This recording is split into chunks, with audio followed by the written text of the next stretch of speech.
You know, Eleanor, I was reading an article this morning about letters to my younger self. It's become quite a popular trend. It featured an actress who wrote to herself at age 19, not with advice, but with the kind of gentle forgiveness for the mistakes she was about to make. She wrote something like, "You're going to trust the wrong people. You're going to think your heart can't possibly break any more than it has, and then it will, and you will survive it all. That boy you think is the world, he isn't. That failure you think will define you, it won't." And it got me thinking, if you could actually send a letter to that 20-year-old version of you, the one with the terrible haircut and all the answers, what would you even say? Well, first, I'd tell her to invest in Apple and to get a different haircut. But after the practical advice, that's a tougher question. That young woman was so convinced she had the world figured out.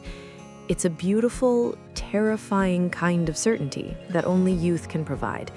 She saw life as a series of mountains to conquer, and she had the map completely drawn. She had a 5-year plan, a 10-year plan. She thought love was a problem to be solved, and that hard work was the answer to everything. She wouldn't have taken kindly to a ghost from the future suggesting she might be climbing the wrong peaks, or that the real journey was in the valleys between them. I think I might just send her a blank page, let her figure it out herself. She wouldn't have listened to me anyway. Oh, I think she would have. Maybe not the advice part, but she might have appreciated knowing someone was thinking of her, that she wasn't alone on the climb. That sense of connection is what we crave at any age. And that's what we're exploring today. Not just what we would say, but why we feel the need to say it. Is it a desire to fix things, to warn, or is it something deeper? A need to integrate that younger person with all their fierce, misguided energy into the person we are now. We're talking about life's great regrets, the choices that shaped us, and whether looking back is a form of wisdom or if it's just a trap that keeps us stuck in the past. It's a fascinating psychological exercise. The assumption is that we, in our infinite 70-year-old wisdom, know better. But do we? We know the outcome of our choices. We have no idea what would have happened if we'd taken the other path. The regret I grapple with most often is professional. I had a chance, very early on, to leave academia and join the State Department. It was a posting in Berlin, the height of the Cold War. Oh my. That's a significant fork in the road. Not just a career choice, but a life choice. That's a whole different identity. Isn't it? And I think about it often. The life of a diplomat versus the life of a professor. One feels like being on the front lines of history, the other like chronicling it from a safe distance. To my 22-year-old self, Berlin wasn't just a city. It was a symbol of being at the center of the world, of living a life of consequence. I imagined myself in trench coats, having clandestine meetings, shaping policy. Terribly romantic, I know. But I chose the safe distance, for good reasons. My father had just had his first major heart attack, and my mother, who had never managed their finances, was completely overwhelmed. I remember her saying to me, "Eleanor, your father needs you. We need you. What will we do if you're halfway across the world?" It wasn't a question, it was a statement. The choice was framed as family versus ambition, and in my world, family always won. So I stayed. I wrote my dissertation in the quiet, dusty library stacks, and every now and then I'd see a news report from Berlin and feel this sharp physical pang. I remember watching the news in 1989 when the wall came down. People were dancing on top of it, champagne flowing, and I felt this incredible mix of joy for the world and a deep personal sadness for the life I never lived. The ghost of that other Eleanor was there, dancing on the wall, and I was just watching on a grainy television set. It's not a constant ache, more like a faint radio signal from another life, especially when I read about a new treaty or a crisis in Europe. I wonder, have you ever felt haunted by a ghost like that, Arthur? all the time. But my ghost isn't a different career. It's quieter, more domestic. My biggest regret is about words, specifically words left unsaid. My mother and I had a complicated relationship. We loved each other deeply, but we didn't know how to speak the same emotional language. She showed love through action, a perfectly cooked meal, a mended shirt. I needed to hear the words. I remember once I had achieved something significant at work, and I called her buzzing with excitement. Her response was, "That's nice. Did you remember to get your oil changed?" Oh, that sounds familiar. The language of practical love. My mother's version was, don't get a big head about it. Exactly. It wasn't malicious. It was her way of grounding me, of caring for the practicalities. But it hurt.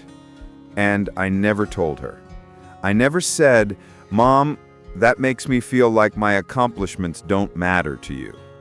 I always thought, one day we'll have that big, honest conversation where everything is laid bare and understood. I pictured it so clearly. We'd be on her porch swing, a summer afternoon, iced tea in our hands. The moment would be perfect. And then one day, there were no more moments left. The call came from the hospital. She had a stroke, and it was sudden.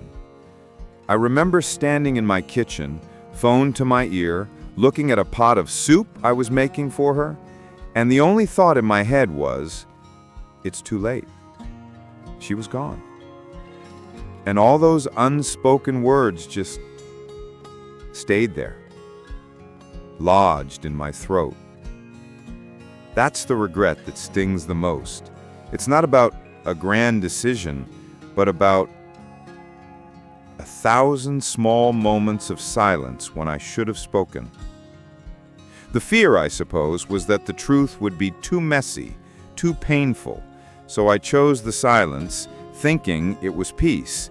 But it wasn't peace. It was a low-grade fever of unexpressed feelings that colored everything for years. It made me hesitant in other relationships, always second-guessing if I was saying enough or too much. The silence can be the heaviest thing of all. It's interesting, both of our regrets stem from a sense of duty in a way. Mine to my family, yours to what? Preserving a fragile peace, perhaps?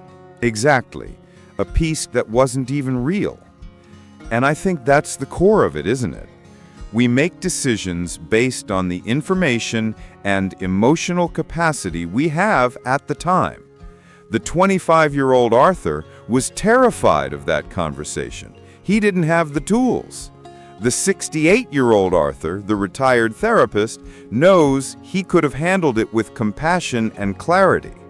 That's the cruelty of hindsight. It reminds me of how different cultures process the past. We Americans are very forward-looking. Don't look back, no regrets, move on. It's built into our national psyche of reinvention and boundless frontiers. But in a country like Germany, the entire post-war identity is built on looking back. They have this concept, Vergangenheitsbewältigung. I've heard you mention that. Mastering the past. Tell me more about it from a historian's perspective. It's more than just remembering. It's a continuous, often painful public process. It's in the school curriculum, the political speeches, the memorials like the Stumbling Stones, Stolpersteine, placed right into the sidewalks to mark where victims of the Nazis lived.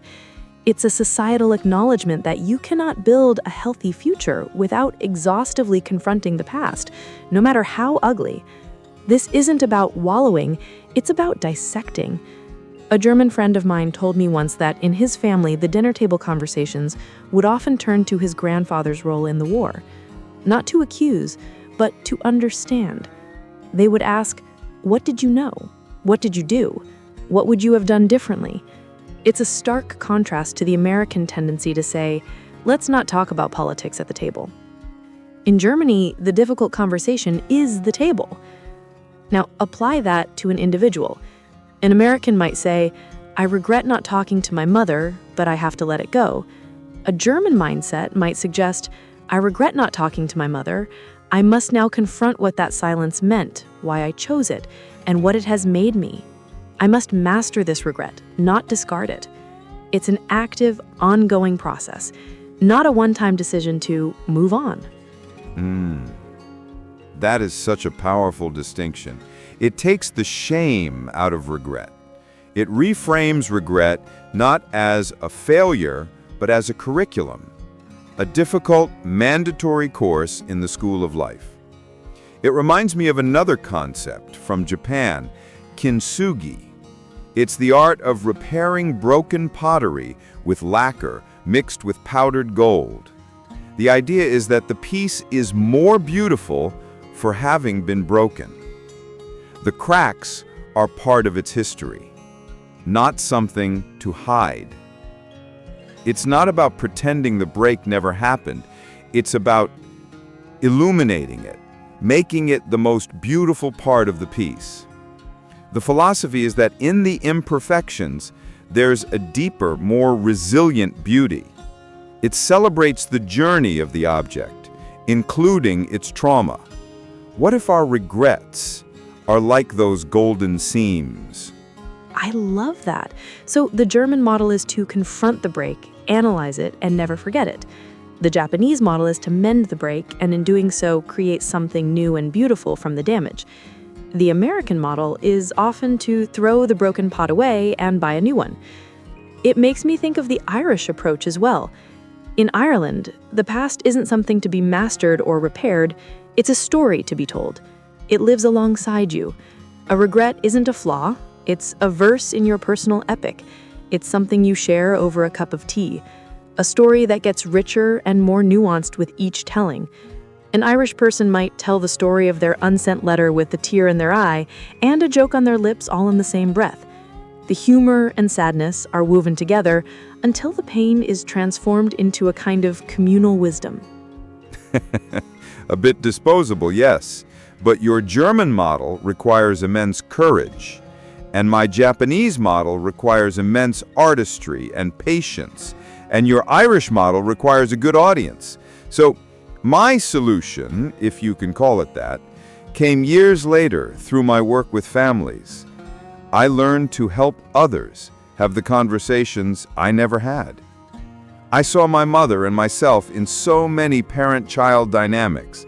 I remember one session with a father and an adult son. The son said, "Dad, I just need to know you're proud of me." And the father, a man just like my mother, practical and stoic, just couldn't say the words. He started talking about the son's car needing new tires. I paused the session and spoke just to the father. I said, "I know you show your pride in 1,000 ways, but your son needs to hear the music, not just see the notes." I saw the father's eyes well up. It was a breakthrough. And he did it. He said the words. In that room, a part of me healed. I was speaking to my mother through every family I counseled, helping them find their own kintsugi. I mastered my past by helping others with their present. Have you found a way to master your diplomat ghosts, Eleanor, or perhaps to tell her story? Both, I think. I started mentoring young history students, particularly those interested in international relations. I helped them prepare for their foreign service exams. A few years ago, a brilliant young woman, an immigrant from El Salvador, was debating whether to take a difficult posting in a conflict zone. Her family was terrified for her. They wanted her to take a safe domestic job. The same dilemma. Exactly. And I sat with her, and I didn't tell her what to do. I just shared my story. The whole thing. The sense of duty, the fear, and that lingering what if. I told her about the ghost, and I saw the recognition in her eyes. I said to her, "Your family's fear comes from a place of love, but your dream comes from a place of purpose. You don't have to choose between them, but you do have to honor both. Don't let the ghost of my choice become the ghost of yours." I gave her the perspective I never had. She took the posting, and she is thriving. I can't be the woman in Berlin, but I helped send a new generation there better prepared than I was. It doesn't erase the what if, but it gives it purpose. It turns the ghost from a haunter into a teacher. I think that's the key, turning the ghost into a teacher. So, for everyone listening, here is a question for you to ponder. Who is the ghost that haunts you? Is it a career you didn't choose? A love you let go? Words you left unsaid? If that ghost could speak to you now, what one word would it whisper? And a follow-up to that, if you were to treat that regret not as a failure, but as a teacher or as a story, what is the lesson it is trying to show you, even now? And how has that lesson, perhaps without you even realizing it, shaped the person you are today for the better? Which of these models we discussed speaks to you? Are you a German analyst of your past, a Japanese artist mending it, or an Irish storyteller sharing it? And one final thought to reflect on. What is the gold you found in the cracks of your past? What beautiful repair have you made? We truly want to create a community around these conversations. Below this podcast, there's a comment section. It's not just for comments, it's a forum for stories. Please, take a moment and share an experience if you feel comfortable. Your wisdom helps all of us feel less alone in our complicated histories. Reading another person's story is a powerful reminder of our shared humanity. Speaking of difficult conversations, in our next episode, we're tackling perhaps the hardest one of all. It's not about looking back at our youth, but looking ahead to the legacy we leave our children. We'll be diving into a topic we're calling the clenched fist: money, wills, and the difficult conversation with our children. It's about more than just numbers on a page. It's about family, fairness, and the final unspoken messages we leave behind. It's a conversation that can bring a family together or tear it apart, and you won't want to miss how we navigate it. What I'm taking away from our chat today, Eleanor, is that the goal isn't a life without regret. That's impossible. Perhaps the goal is a life where we've learned to sit down with our regrets, listen to their stories, and thank them for the lessons they've taught us. To see the gold in the cracks of our past. The unsent letter to our youth doesn't have to be full of warnings. Maybe it's just 2 words. Thank you. Thank you for the journey, for the mistakes, for the strength you didn't know you had. I'll drink to that. If this conversation sparked something in you, we encourage you to share it with a friend. These are the conversations we all need to be having. And please, subscribe so you don't miss the next one. Until then, be kind to your younger selves. They did the best they could with what they knew. Take care, everyone.